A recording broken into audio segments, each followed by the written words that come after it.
हाय। और आज का टॉपिक है कैसे एमिली क्लार्क ने सीख लिया फक ऑफ कहना। एमिली क्लार्क कौन है? एमिली क्लार्क वही लड़की है जिसने गेम ऑफ थ्रोन में खलीसी का रोल किया। एक रिबेल प्रिंसेस, एक दबी हुई प्रिंसेस जिसको फिर एक पावर मिल जाती है और वो बनती है सबसे पावरफुल क्वीन। लेकिन उसके पहले उसको बहुत से मुश्किलों का सामना करना पड़ता है। लेकिन बात वो नहीं है। बात यह है कि जब एमिली क्लार्क अपने करियर की शुरुआत कर रही थी तो उसे एक सिंड्रोम था और इस सिंड्रोम का नाम था इम्पोस्टर सिंड्रोम। अब इम्पोस्टर सिंड्रोम क्या है? अगर मेडिकल बुक्स में आप देखेंगे तो इस सिंड्रोम का कहीं भी जिक्र नहीं है। लेकिन इम्पोस्टर सिंड्रोम एक इंटेलेक्चुअल बीमारी है जहां पर व्यक्ति समझता है कि मुझे आज तक जो कुछ मिला है या मैंने जो कुछ हासिल किया है वो लक की वजह से हासिल किया है, ना कि अपने मेहनत की वजह से। और इस वजह से वो कभी कुछ ज़्यादा बोल नहीं पाती थी सेट पर। अगर उसे कोई प्रॉब्लम होता था, अगर उसको न्यूड सीन करने में दिक्कत होती थी तो वो अपने कमरे में जाके रोती थी, बिलखती थी, फिर अपने आप को समझा कर वापस सेट पर आती थी। शुक्र है उसको एक बहुत अच्छा को स्टार मिला जिसका नाम था जेसन। और जेसन ने उसे बहुत अच्छी तरह से संभाला। इनफैक्ट वो जब न्यूड सीन वो करती थी और अगर सेक्स सीन होता था दोनों के बीच में तो जेसन ज़्यादा रोता था, खलीसी से ज़्यादा वो रोता था कि अरे बाप रे, मुझे ये डिस्कम्फर्ट किसी को मैं दे रहा हूँ। तो इतना अच्छा व्यक्ति जेसन था। और जब भी कोई न्यूड सीन हो जाता था तो वो भाग कर जो स्पॉट बॉयज़ है उनको कहता था, भाई get her something right now, cover up right now, she's shivering in the cold। तो ये होता है अपने को एक्टर के प्रति रिस्पेक्ट, एक अफेक्शन जो बहुत ज़रूरी है। और ज़रूरी है अपने को स्टार को संभाल के लेना। एमिली क्लार्क को बचपन से ये कहा गया था कि देखो तुमसे भी बदतर ज़िंदगी कोई जी रहा है, इसलिए कभी भी अपने आप को ये मत कहना कि अरे मेरे साथ क्या हो रहा है। Never say that life is unfair. तो उसका ये विश्वास था कि भाई मैं ऐसे दो चीज़ें कभी नहीं भूलूंगी। एक तो मैं खुद को सिंपैथी कभी नहीं लूँगी अपने लिए, तो इस करके भी उसको प्रॉब्लम होती थी। प्लस जब खलीसी का रोल पॉपुलर हो गया तो लोग उसे ये कहने लगे, कुछ फैंस थे, उन्होंने कहा कि भाई आप तो एक पावरफुल क्वीन हो, तो आपको क्या ज़रूरत है न्यूड आने की, ये बताने के लिए आपके पास तो सब कुछ है, फिर आप न्यूड क्यों आ रही हो, आप न्यूड क्यों दिख रही हो, आप में तो इतनी पावर है।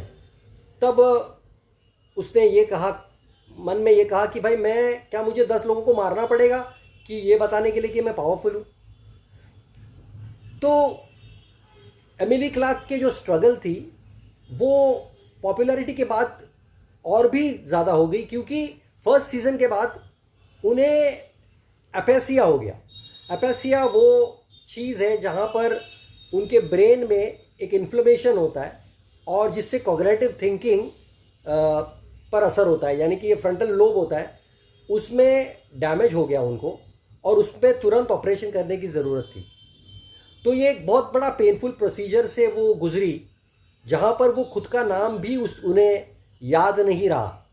और इस ऑपरेशन के बाद उन्होंने सीज़न 2 किया। सीज़न 2 के बाद उनको दोबारा राइट साइड पे दोबारा प्रॉब्लम हो गई और दूसरा ऑपरेशन उन्हें करवाना पड़ा। और इस ऑपरेशन के दौरान जब वो प्रोसीजर रॉन्ग हो गई और उनकी ट्रीटमेंट लंबी चली, जैसे तैसे उनकी मम्मी ने उनको सपोर्ट किया, भाई ने सपोर्ट किया और वो इस मुसीबत से बाहर आई। एक दिन जब ऑपरेशन के बाद जब उन्हें उनके फैंस को मिलना था कॉमिक कॉन में, कॉमिक कॉन एक कम्युनिटी है फैंस की जो अपने आप को बहुत सीरियसली लेते हैं और स्टार्स को बहुत ही ये रहता है कि भाई ये मेरे फ़ैन बेस है, इनको तो नाराज़ करना नहीं है। और एमिली को स्टेज पर जाना था, तब उन्हें अचानक एक हेडेक का दौरा पड़ा और उन्हें लगा आज तो मैं मरी जाऊंगी। लेकिन उन्होंने ये सोचा कि अगर मरना ही है तो लाइव टीवी सबके सामने क्यों ना मरे, क्योंकि वैसे भी हम वैनिटी के पुजारी है, हम तो एक्टर्स हैं, तो थोड़ा वैनिटी तो हम में होता ही है। तो ये हुआ कि उनका इमेज इस तरह से बन गया कि भाई ये न्यूड सीन करती है, और जो मुद्दा मैं कहने वाला था कि कैसे उन्होंने सीख लिया फक ऑफ कहना, तो जब उनकी पॉपुलैरिटी बढ़ी एज खलीसी, तो दूसरे प्रोड्यूसर्स दूसरे प्रोजेक्ट में उन्हें ये कहने लगे कि भाई आप न्यूड आ जाओ, तो उन्होंने कहा no, the sheets will not go down. और तो प्रोड्यूसर्स ने उसे समझाने की कोशिश की, यानी कि मैनिपुलेट करने की कोशिश की, और ये कहा कि देखिए आपके जो फैन बेस है ना, जो फैन बेस है उसको तो बुरा लग जाएगा, अगर आप न्यूड नहीं आएंगे तो कैसे चलेगा, वो नाराज़ हो जाएंगे। तब एमिली क्लार्क ने कहा फक ऑफ, मैं जानती हूँ मैं क्या कर रही हूँ। और तब वो थोड़ा उनमें गट्स आ गया, उनमें एक स्ट्रेंथ आ गई to not be a victim but to lay down our own terms. आप एक एक्टर हो और आपको भी ये सीखना चाहिए कि आपको कहाँ पे लाइन ड्रॉ करनी है। अगर आपको न्यूड सीन करना भी है तो क्यों करना है, और क्या वो जस्टिफाइड है, क्या वो स्क्रिप्ट की डिमांड है, और अगर नहीं है तो आपने बिल्कुल भी ये सीन करना नहीं चाहिए। कोई भी चीज़ जिससे आपको डिस्कम्फर्ट हो वो आपने बिल्कुल नहीं करनी चाहिए। मेरे ख्याल से this is the tip for the day. Do not go out of your comfort zone to such an extent that you suffer a psychological damage and that thing stays with you for life.